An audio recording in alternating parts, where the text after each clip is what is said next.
Good evening, everyone, and thank you all for attending tonight's meeting. I'd like to call to order the Whittingham Homeowners Association Open Workshop Meeting for Monday, December 10th, 2024. Would everyone please rise for a Pledge of Allegiance? I pledge allegiance to the flag of the United Republic for which it stands, one nation.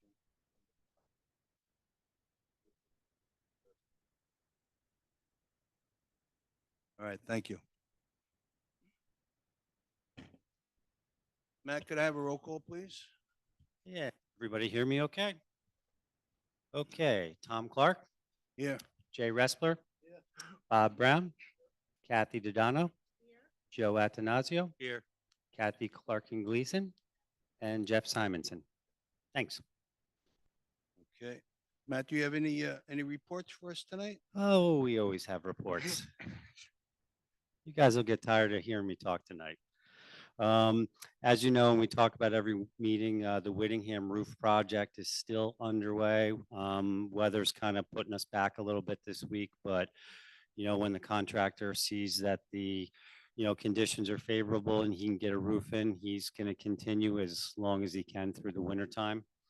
Um, Obviously, everyone's waiting for the restaurant. We've been working with Matt Federici on whatever he needs from us to keep things rolling in there with his renovations and bringing equipment in. A lot of things we're getting prices on that are in the works. Pickleball, of course, we're getting some prices on the pickleball courts. Doing some cleaning and painting in the outdoor pool area, trying to get some prices on that so we can get that done before the pool opens in the spring. Um, in the condo section, we have a lot of things we're getting prices on. We've gotten prices for power washing in the spring. We're going to get some updated pricing on the driveway ceiling, which has been talked about, and we're going to try and get that underway in the spring if all goes well. And the privacy fences are the next big one we're going to try and look at and try and get some prices and get some plans together for next year. We're also, and I don't know if Tom's going to touch on this later, and I hope I don't steal your thunder, but we're working on cleaning out the controller's office a little bit so we can make that a board/meeting room. And that will probably free up the current boardroom so we can do some cards and things like that in there. So that's a lot of stuff we're working on, but stay tuned in January because the holidays are here and everybody's taking time off. So we're all hit or miss. Okay, Matt, thank you. With Kristen not being here, do you have anything to report? Yeah, Kristen is off, taking some well-deserved time off before the holidays, but she gave me her report. On December 25th, we have the bus trip to Atlantic City Resorts. That's still on sale right now.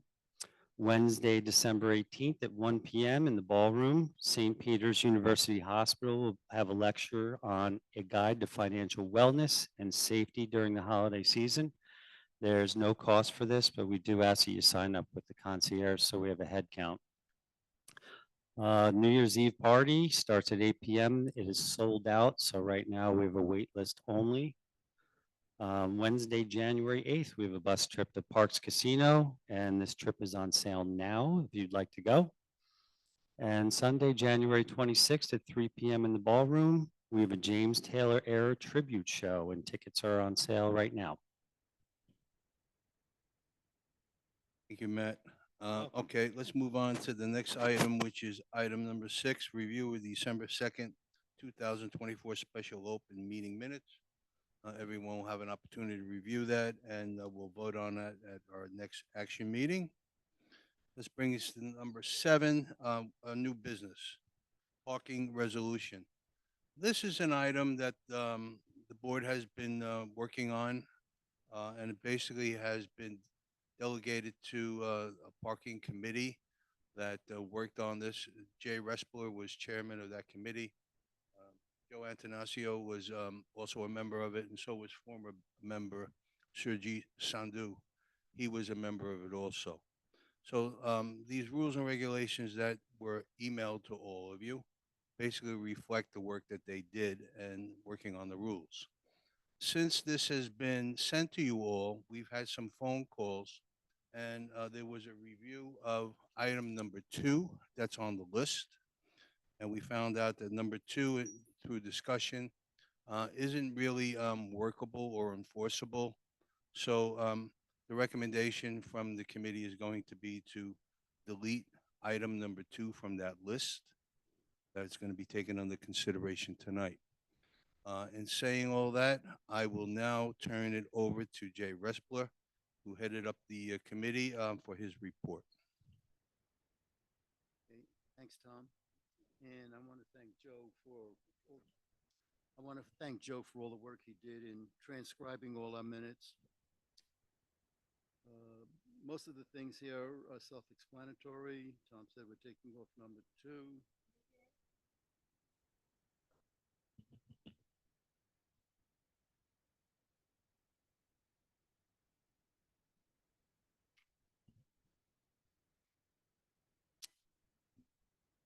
Okay, skipping down to number 16. The nurse has been really annoyed with people parking in the spots there for too long. Been going to see the nurse. So that we're going to strictly enforce. I want to point out to people that's parking in the nurse's spot is only if you're going into the nurse. If you're going anywhere else, you might wind up getting a ticket. We also changed number 17. This is where you have special spots for scooter use, vans that have the lift for raising and lowering a scooter. There were 3, we're making them 2 because it's very rare that even one of them is used. Those spots are only if you're using a scooter. It's not for just general handicap parking. So it's only if you're using a scooter to raise and lower the scooter into the van. Otherwise, do not park there.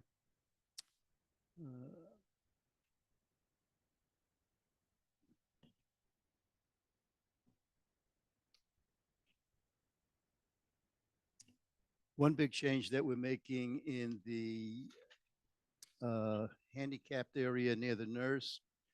This is also in response to many residents asking about this. When you first pull into the nurse's area, the 4 spots on the right designated handicap, but the signs and the stripes do not match the signs. Have asked that open. And therefore, the 4 spots that are now marked handicap, when you pull into the nurse's spot, the first 4 spots on the right will become open for any resident. And they will be marked resident parking only. So while they won't be handicap spots, they're not open for visitors. It's only going to be for residents who want to go to the gym or use something else in that area. Those are the main changes. The rest of the things like no parking in front of a hydrant are all standard. Any questions in regard to any of that? We're glad to answer. Okay. Yeah. Come up to the mic, please. Yeah. Please come up to the microphone. Thank you. The microphone, it probably needs to be I have to turn my hearing aid up then. turned on. There's a switch on the side. Hopefully you'll find it. On top of the mic. See a switch? The button, there should be a little button. Rubber Sir, button. would you assist? Lift the mic out of the holder. Turn it around. There's a switch. So, Mike.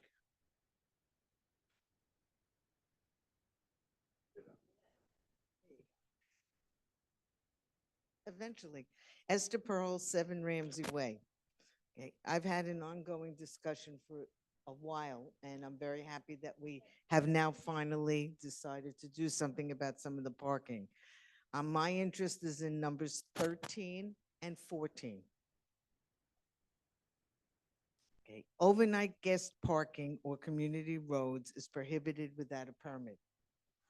Okay, there are, I don't know everywhere, but there is one particular place where there are 3 cars every night parked on the street continuously, 3 cars. They have a car in the driveway, so that's 4 cars. One of the cars, I don't know who it's registered, but it doesn't have a sticker on it. And it is not, that pertains to number 14 also, long-term parking. This car may be there for weeks. This car has been there for months. And according to the previous management, it was okay because that car was registered to the people who live there. The 2 people who were registered to live there, they had 4 cars, 2 motorcycles. And they Did you had just no, say there was no barcode on it? there was no barcode? There's no barcode on that car, No, no barcode. on one of the cars. The one in the parking lot, the one in the garage has one of the cars and the other car. Now, there are 3 cars nightly that are parked on the street every night. Somehow, this is a over 55 community. 4 cars, 2 motorcycles. These cars are on a main street, causing a problem because they block the view coming out of one of the side streets. They are across from each other. This is an accident waiting to happen. It is dangerous. This, when I asked before in the old management, I was told that they can have as many cars as they want. I didn't think so. Okay? Now, I understand people have a 1-car garage, but if they have 4 cars, they have to clean out the garage and put a car in there or something. But one of the cars is there, as I said, weeks and months. And are all these cars registered to the 2 people who live there, or are there other people living in the house besides them? I find this very annoying, dangerous, and I think this is something that should be looked at. I spoke to Matt briefly, and before he said this proposal was coming out and it might address these problems. It kind of addresses it, but it doesn't really address it. I know previously there was someone on Leeds that had a lot of cars and you finally moved. Oh, on top of that, they used to have another car on the street at the same time. Now that car has been moved to the long-term parking. So that's 5 cars, 2 motorcycles. Thank you. Let me address Can that. you talk to me later, please? Let me address that, please. Yep. The board will have some comment on this Okay. after we hear the comments. Oh, okay, I thought you were gonna comment. Hi, this is Mike Clarea from 23 Cameron. In reference to item 19, short-term parking is not to exceed 1 week. I think that's too short. I would like to see that increase to 2 weeks if possible. We have 2 trips planned, and one is 8 days and one is 10 days. And we should be able to do short-term parking rather than having to purchase a permit for over 7 days. Thank you. I'm sorry? Yes. Yes. You can park where, we can, no. We had, the last time we took a trip, we had to go to the guardhouse to get a short-term parking permit to park in the upper lot. I'm sorry? Okay, but in the wintertime, what happens if there snows? Okay, so the trips are in the wintertime. That's why I'm bringing this up. So anyway, I would like to propose that it's 2 weeks instead of 1 week. Thank you. Next speaker, please. Mike Boxer, 2 Sherwood. 2 things. One, I think I brought up in the past, the vacation forms used to be digital. They're not digital anymore. I don't see why they're not, why that was stopped. Why do I have to print out a form, go to the guardhouse, and before I just filled that out online, it was done? That's number one. Number 2, we're talking about parking. Parking by vendors is atrocious.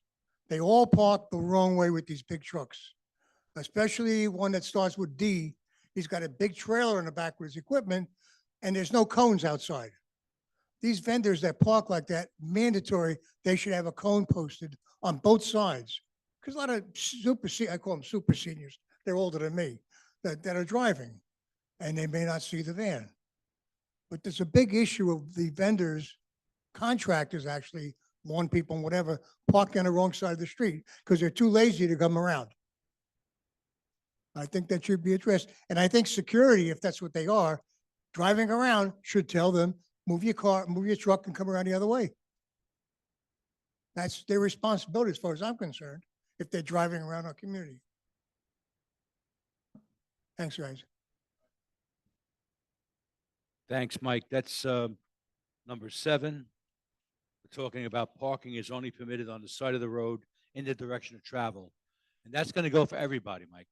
Everyone.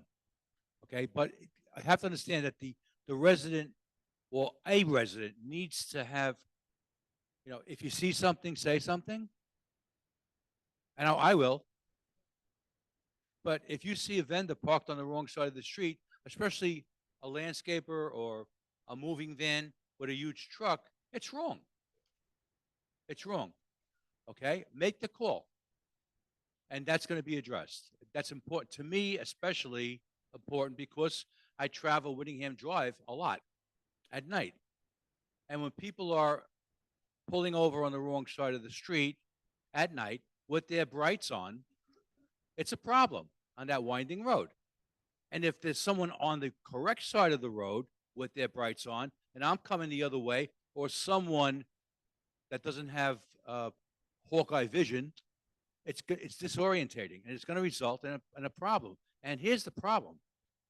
If we know what's going on and someone gets hurt or worse, we as a community have a problem. So that's very important. I'm glad you brought that up. Thank you, Michael. Okay, Joe, do you want to address the former speaker with the comments? There was something you wanted to say.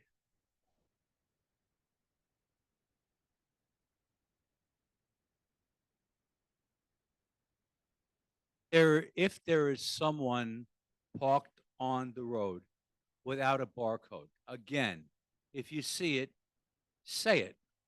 If you have a resident that's parked there and there's 4 cars and 2 have barcodes and 2 don't, security needs to know for our own protection that that car is supposed to be there. Am I right?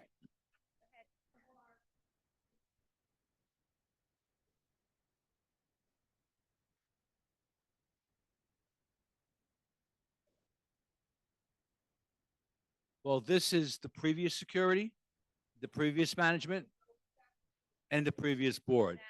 Now Okay. it's different I, because once these things get published, it's going to be it.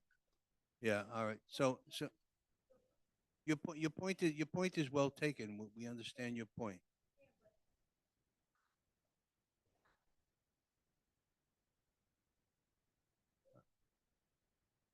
All right. Let me just follow up on one comment. Um, what was done with the previous board and they handled their policies, in the rearview mirror. Once this gets adopted next week, if you see something that's going on, the guards will be notified. Management will be having discussion with planned in regards to enforcement. Enforcement's going to happen based on a complaint.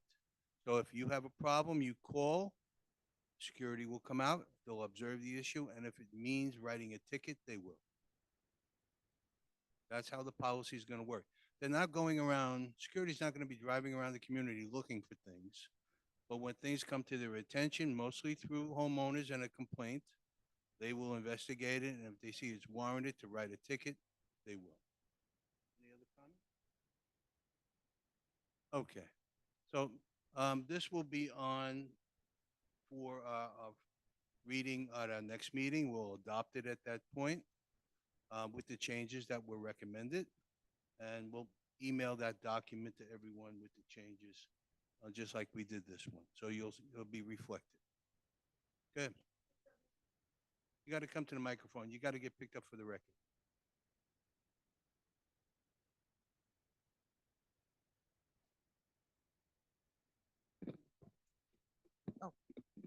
Is there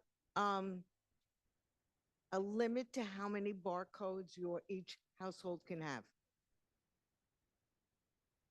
Is there an? Well, we already made a change on that. If you have family and friends, now these are people who don't live here, Mm-hmm. and you wanted them to be able to not have to wait on the long lines, you could purchase a pass for them for 2 years for $20, which is a great deal. I think it's a great Christmas stocking stuffer for your kids and stuff. But what happens if one of the barcodes, what happens if one of the barcodes is purchased for a family friend who stays overnight all the time? No, it- That's another problem. yeah. Okay? Well, no matter how well this board tries to fix I things, understand, I someone will always understand. try to find a way around it. Yes, I got it. And if it comes to our attention, we'll address it. Okay. But is there a limit to how many residents, let's say? Well, you not can guests. only get a barcode pass for the vehicle you're registering. That's it. You can't get two. Okay, So it's not like you could take that one and share and put it on another car. Right, right. So it's got only for the vehicle that you're registering. that lives in the community. That's correct. And then other ones are specific to guests or friends.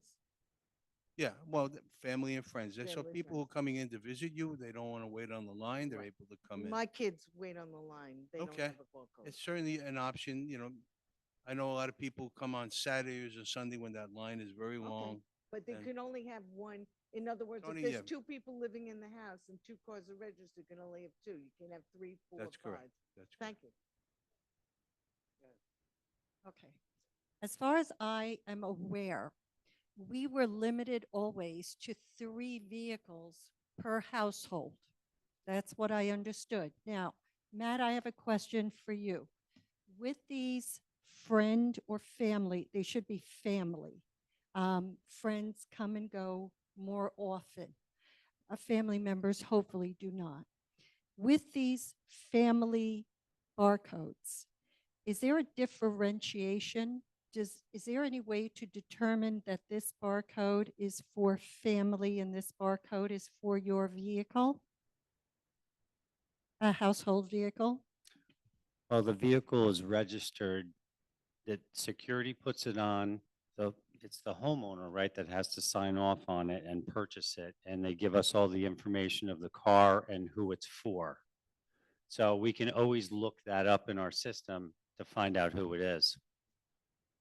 Yeah, I mean, yeah, any car, like, And they're also different colored too. So the homeowner stickers are black on black and the other ones are white on black. right, So they're different. okay. Oh, hold on, too many conversations.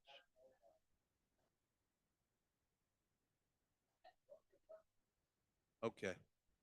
Um, but it's whatever vendor they purchase it from. Who knows? I think it was just the availability of the barcodes when they purchased them. Okay. Is there any other comment on this from the audience? Okay. So as I said, we'll make the changes. It'll be emailed to you what the changes are, and we'll have it open again next week for discussion before the board adopts. All right? All right, so let's move on to our next item. It's the item 8, financial update. Kathy, do you have anything for us? We met on December 2nd and presented the 2025 budget to the community. Since then, we've had absolutely no further updates. October results were in. They are available on our portal for all to access and to look at. Any questions that may arise, please bring them to our meetings. I'd be happy to answer any questions. Other than that, 2025 budget is complete, ready to go, starting in January. Kathy. Let's move on to item 9, old business, the Comcast proposal. Nothing's changed on that from the statements we made last week. Unfortunately, we found out there are many residents in the community that have been able to manage uh, business with Comcast at a very low rate because they take very little, 150 megabytes of speed only for email or something. They pay a low amount of money. So some of these bills are 60 or $70, and there's quite a few people in the community that have that. The intent was not to raise people's rates. The intent was to help try to lower them. So the original bulk service agreement, even though it worked for some, it didn't work for others. So the board is not trying to impose a financial hardship on anyone. So we're going to go back to the drawing board with Comcast and see if we can get them to change their marketing contract. And as anyone who follows the business news knows that Comcast is kind of up in the air in what their business model is going to be for the next couple of years. They're claiming they're losing money on their video channel lineup, and they're looking to get out of that kind of business. So we'll see what we're able to negotiate if we're successful. We'll try.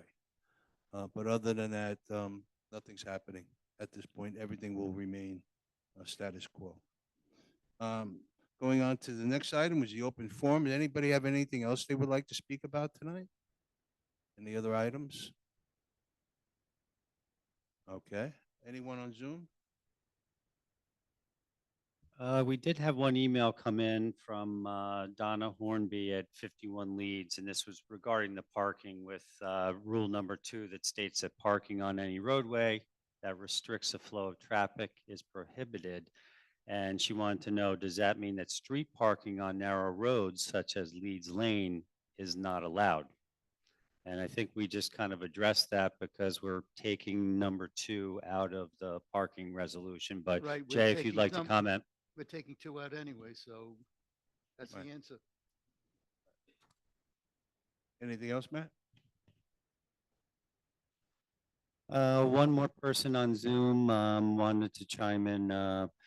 The Perlmans that people are allowed to have overnight guests whose cars will not have barcodes on their cars. Are you indicating that this will now be an issue?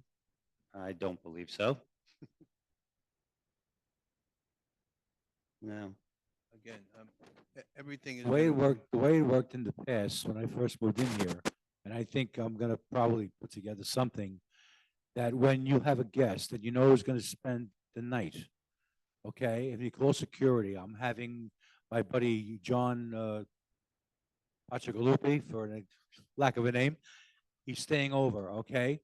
So the form will be filled out by security. He's arriving today. The extension and the expiration of it's 2 days later, and they put it on their dashboard, just like that.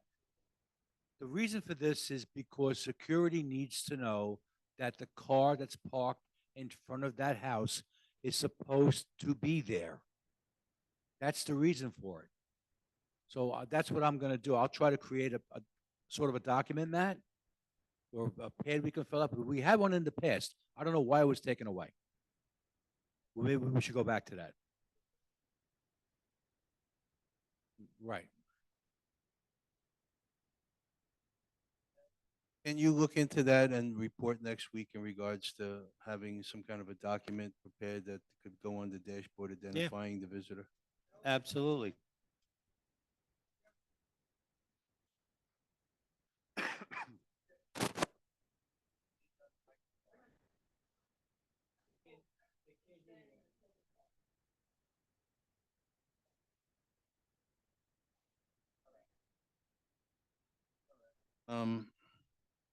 Anyone else? And no more comment from Zoom? No more comments on Zoom, Tom, but can I just add one more thing for everybody on Zoom, and that's here. You know, if with the fees changing next year, if anybody needs to help getting set up on auto pay or would like to, please contact us at the office. We still have a number of people who are not set up on auto pays. If you're interested and you'd like to do that, we can help in the office. Given this time of year, we got a lot of people on vacation, so haven't really set anything up to do an in-person, but we can just take them one at a time in the office if you want to contact us and make an appointment. Everybody can help set you up. Okay. Anyone else on the board have a comment? I just want to clarify, these rules that we just went over that were included in the package for today, the agenda for today, they will go to security. And now security will be responsible for carrying them out. So management, the board, everyone is following these rules. So everyone will know from here on in what you're allowed to do and what you're not allowed to do. Jeff, you want to comment? Could you have Jose look into the online application for the vacation form that this gentleman was talking about? Yeah, Susie and I were just talking about that. I mean, it should be just a fillable PDF that you can email. So we'll look into that definitely. I think I tried to do it a couple of years ago and there were some snags. Yeah, we've gotten to the point where we don't need to be printing forms out when you can do fillable PDFs and just email them. Okay, any other comment? Okay, seeing no comment, I'll entertain a motion to. Motion to adjourn. Moved by Jay, second by Kathy Gleason. And, okay, all in favor, say aye. Aye. Okay. Merry Christmas, people. Thank you, everyone, and we'll see you all again next week.